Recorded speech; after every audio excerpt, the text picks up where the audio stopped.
Selamat datang kembali di pembahasan kita. Oke, kali ini kita langsung aja nih masuk ke inti aturan ke-8 dari sumber yang kita bahas. Katakan kebenaran atau setidaknya jangan berbohong. Iya, betul. Aturan yang ke-8. Dan yang menarik, sumber ini tuh ngelihatnya bukan cuma kayak nasihat etis biasa gitu ya, tapi sesuatu yang jauh lebih dasar, fundamental. Bener banget. Yuk kita coba kupas deh kenapa sih jujur dan ya itu menghindari bohong kok dianggap sepenting ini. Misi kita hari ini coba pahami dampaknya ke diri kita dan juga cara kita berinteraksi sama dunia. Oke, siap. Oke, mari kita bongkar ya. Sumber ini tuh langsung gimana ya, agak keras nih. Kebohongan, mau kecil atau gede, kayak di rezim totaliter, itu disebut jalan menuju neraka. Dan jadi sumber penderitaan massal. Kenapa ya pandangannya bisa se-ekstrim itu soal bohong? Nah, ini dia. Yang menarik di sini tuh gimana sumber ini ngaitin langsung ya antara bohong sama katakanlah kerusakan eksistensial.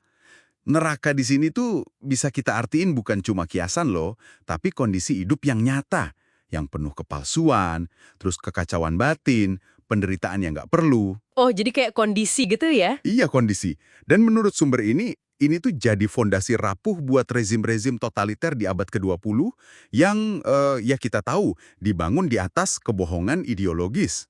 Iya ya. Sebaliknya, kebenaran itu dilihat sebagai cara buat membidik ke atas. Maksudnya upaya sadar kita buat hadapi realitas apa adanya, jujur gitu. Dan itu jadi dasar buat nemuin makna hidup yang sejati. Jadi ini bukan cuma soal moralitas baik buruk aja, tapi lebih ke gimana kita secara sadar mengarahkan hidup biar nggak kejebak dalam penderitaan sia-sia. Oke, oke. Nah, terus ada lagi nih yang dari sumbernya yang cukup menantang ya. Mungkin bukan dunia yang salah, mungkin itu Anda. Gimana nih nyambungnya ke soal kejujuran? Rasanya agak nusuk ya. Iya betul. Nusuk tapi penting. Ini kayak ajakan buat introspeksi radikal. Jadi sebelum kita buru-buru nyalahin faktor luar, apalah itu, ekonomi, politik, orang lain, dunia secara umum. Yang gampang disalahin ya. Nah, itu dia. Sumber ini dorong kita buat periksa dulu kerapuhan diri kita sendiri. Rasa takut kita, mungkin iri hati, benci. Nah, berbohong itu sering banget jadi cara kita nutupin atau lari dari sisi-sisi diri yang ini. Jadi kayak mekanisme pertahanan gitu ya. Persis, mekanisme pertahanan. Dan sumber ini negasin, pas kita bohong, sadar atau nggak sadar, kita tuh sebenarnya tahu kita lagi bohong. Jadi, jujur sama diri sendiri itu langkah pertama banget buat ngakuin realitas internal kita, sebelum kita coba benerin dunia luar. Maksudnya gini, dengan kita berani ngomong dan bertindak jujur, kita tuh sebenarnya lagi nguji ide-ide kita di dunia nyata. Kita lihat hasilnya gimana, kita catat kalau salah, terus kita perbaiki. Ini cara aktif buat nemuin makna hidup yang bisa ngelindungin kita dari tragedi. Minimal nih ya, dengan tidak berbohong, kita mencegah diri kita bangun hidup di atas fondasi yang palsu dan korup. Fondasi yang goyah ya. Iya, yang kata sumber ini pasti bakal runtuh, dan ujung-ujungnya bawa derita. Jadi, jangan berbohong, itu langkah pertama yang krusial. Paham, paham. Konsepnya kuat sih. Tapi kalau dalam praktik sehari-hari gimana kelihatannya? Sumber Anda kan biasanya penuh cerita tuh. Ada beberapa contoh bagus. Misalnya, cerita soal keberanian Negur Denis, itu loh.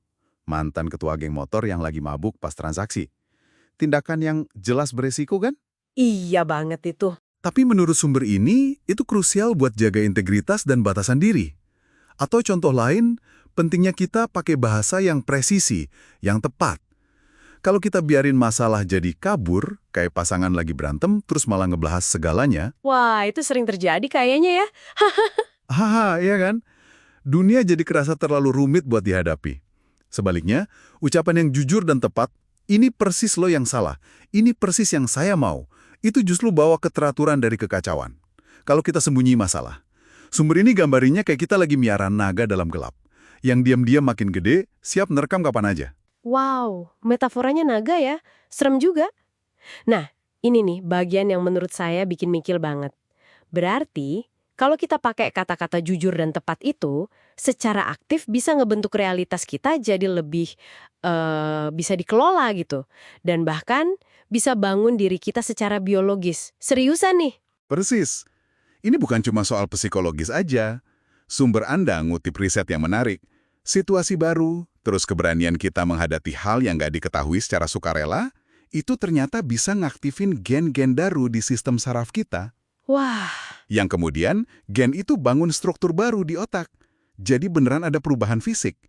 Sebaliknya, kalau Anda menghindar dari kebenaran atau tantangan, kalau Anda bohong atau diam aja pas harusnya ngomong, Anda secara fisik dan konseptual ya tetap nggak lengkap, mandek gitu. jadi nggak berkembang ya. Iya, nggak berkembang. Jadi kebohongan bikin kita stagnan, sementara kebenaran yang diungkapkan itu mendorong pertumbuhan secara mental dan ya itu tadi, biologis. Oke, jadi kesimpulannya nih ya, aturan ke-8 ini jauh lebih dalam dari sekedar jangan bohong doang.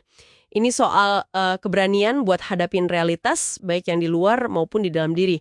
Terus pakai kejujuran sama bahasa yang tepat sebagai alat buat navigasi kekacauan, bangun diri kita secara mental bahkan fisik, dan nemuin makna yang kokoh.